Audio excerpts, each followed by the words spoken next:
com o Sim. advogado Dr. Luiz Antônio e o Dr. Juliano. Perfeito.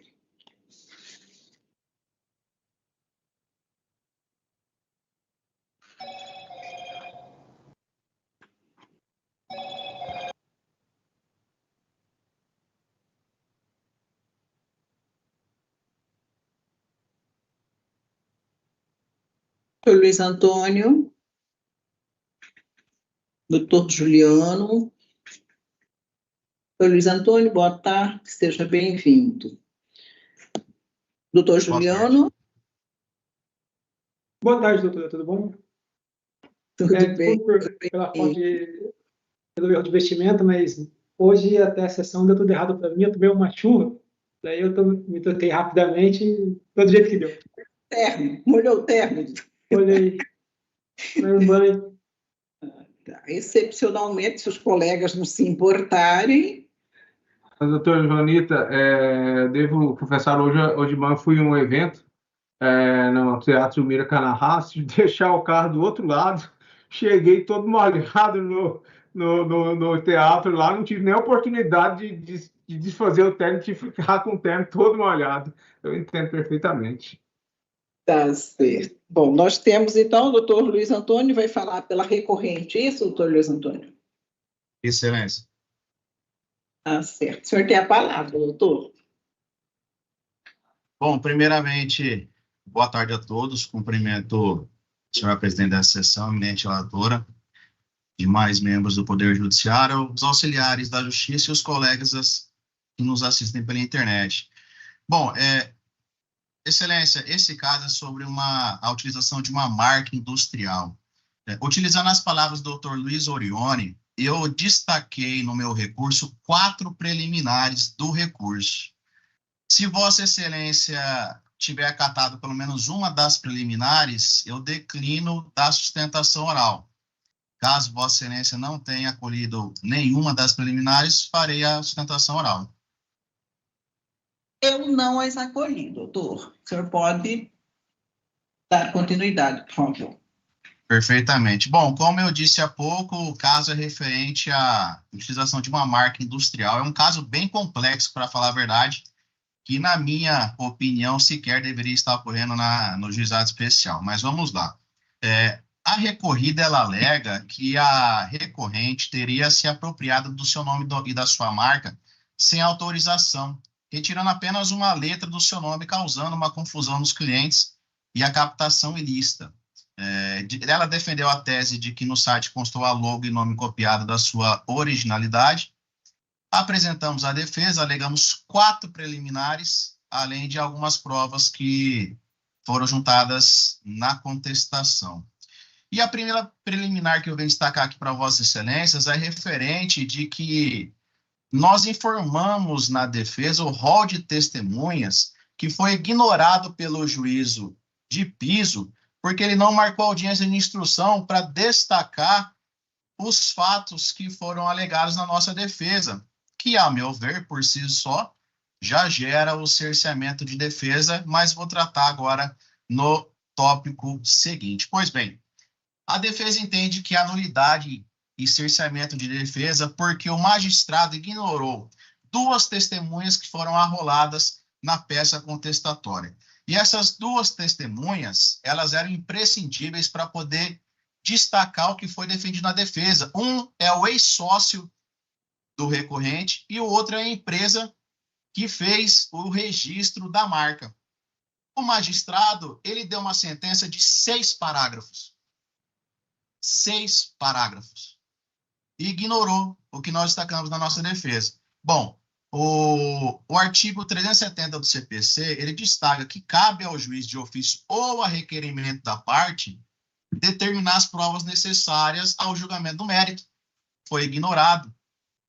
O artigo 442 do CPC também destaca que a prova testemunhal é sempre admissível, não dispondo a lei de modo diverso. Então, entendo que a nulidade processual por cerceamento de defesa, peço para que seja declarado nula a sentença referente a este tópico, retornando os autos à origem para que sejam produzidas as provas requeridas na defesa. A segunda preliminar é a incompetência do juizado especial para processar e julgar o feito, porque há necessidade da inclusão de um terceiro interessado. A recorrida incluiu o CNPJ errôneo. Eu estou fazendo a defesa aqui da Contimate, mas o que consta ali chama Breiter Contabilidade. Então, a recorrida ela incluiu no polo passivo o CNPJ errôneo com a empresa errônea. Reforço, uma sentença de 6 parágrafos, sem qualquer fundamentação. O terceiro tópico que eu destaco é referente a preliminar de desconsórcio passivo, da necessidade da inclusão do ex-sócio do terceiro interessado, porque foi o ex-sócio que requeriu autorização do nome da recorrente junto aos órgãos de propriedade. Ora, se o magistrado não quis ouvir a testemunha o ex-sócio, então a causa é complexa. Por que ele não incluiu, então, o ex-sócio? Porque o litisconsórcio em juizado especial não é permitido.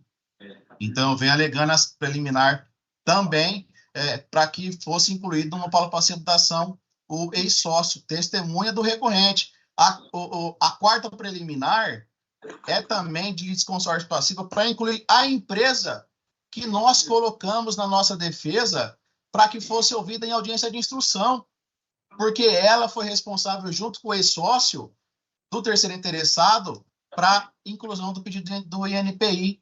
E no mérito, eu venho destacando várias situações, e serei bem breve para Vossas Excelências, pelo fato de que... Vossa Excelência tem apenas 20 segundos para a conclusão.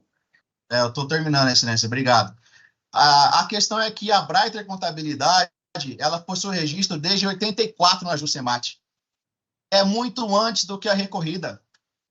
O contrato social da Hábil e Breiter Contabilidade foi feito em 2019. O pedido de registro da recorrente no INPI foi em 2022 e o indeferimento foi em 2023. A recorrida sequer recorreu. O site contábil também tem mais de 5 anos. A taxa foi paga há mais de 5 anos. A logomarca foi autorizada e aprovada como Contimate. As cores são diferentes. Basta entrar no site que eu destaquei no mérito. Então, rogo a Vossas Excelências que analisem as 4 preliminares que destaquei aqui em sede de tentação oral e no mérito, que caso não sejam acolhidas essas preliminares, que seja reformada a sentença na sua integralidade. Obrigado, Excelência. Doutor Juliano tem a palavra. Boa tarde a todos, excelentíssimos jogadores, colegas advogados, serventuários do Poder Judiciário. Eu saldo meu colega advogado que toma a defesa da outra recorrente. Eu começo minha fala... Já pode soltar o nome? Obrigado. Como advogado, eu aprendi que a defesa de um cliente ela pode ser desafiadora. Só que eu também aprendi que a advocacia é um ônus público e que o advogado, de certa forma, é o primeiro juiz de uma causa. Nesse processo, meu colega, o advogado que defende a Breiter, provavelmente promoveu o recurso nominado apenas para ganhar tempo. Eu digo isso porque os argumentos e as ilações que ele lança no recurso já foram enfrentados pelo juiz de piso durante toda a instrução processual e eu, honestamente, não entendo a motivação para recorrer. O meu colega produziu uma peça de 40 laudos de inverdades e falar. E eu acredito, em minha opinião de jurista, que qualquer operador de direito ficaria chocado com o teor dela.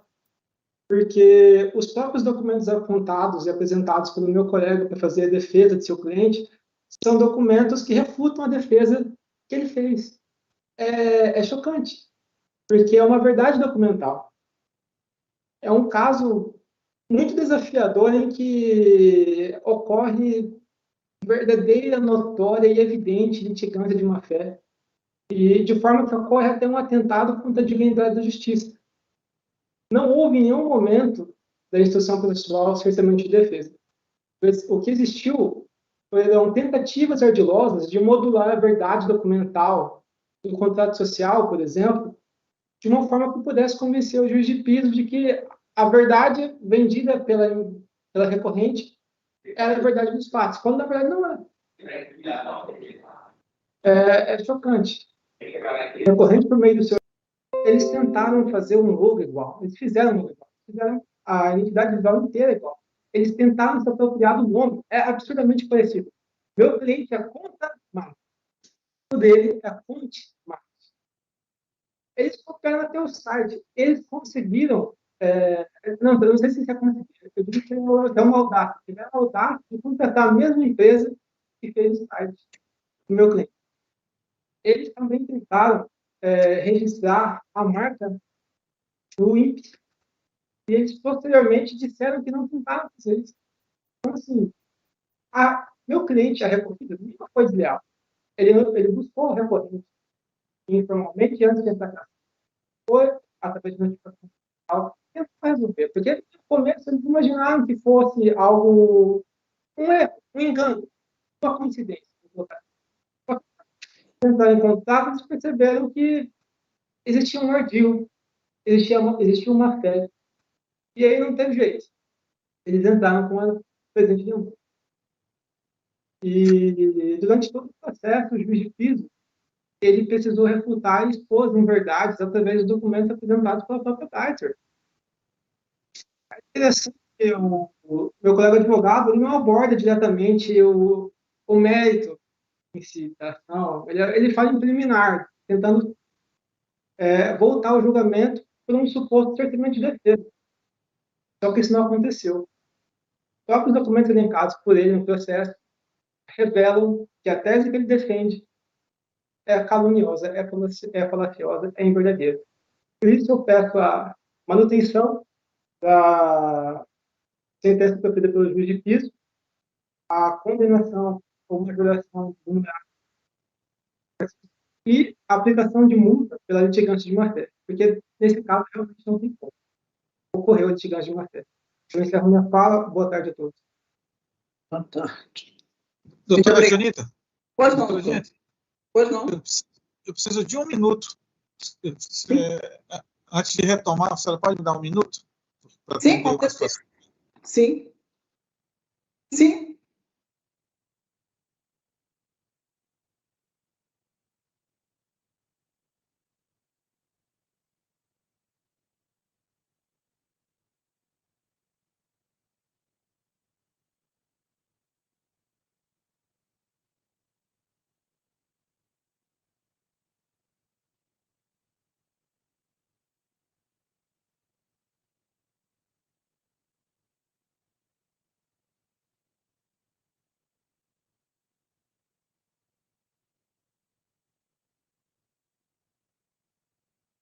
Caros colegas, doutor Peleja, doutor Juliano, doutor Rui.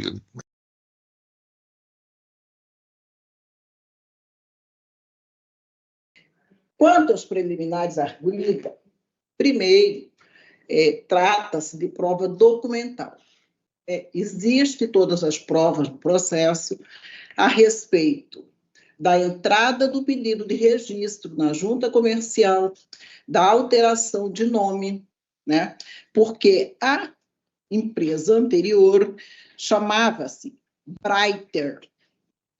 E em 2019, ela pediu uma alteração para Contimate, que é o nome da autora, retirando um A. Era Contamate e ela pediu para alterar para Contimate. Foi deferida uma liminar em 2023 e, posteriormente, já na contestação, a Contimate, a própria Contimate, trouxe aos autos os documentos tanto do pedido de alteração que foi feito em 6 de junho de 2022 e que fora indeferido pela junta no dia 23 daquele mesmo mês. O que pretende agora a Contimate, que, na verdade, retornou ao nome Breiter. Ela pretende trazer ao processo um sócio da Breiter, que é novamente o nome da empresa. Ela pediu o contimate, não conseguiu, em razão da existência da conta-mate, e retornou ao nome original, certo?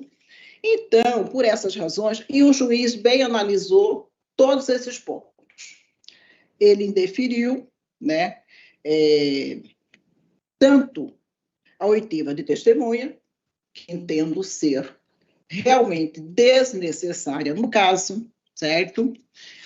A formação de litisconsórcio, porque se quer trazer aos autos um antigo sócio da empresa, porque teria sido ele a pedir a alteração do nome, né? Que também foi rejeitado, certo?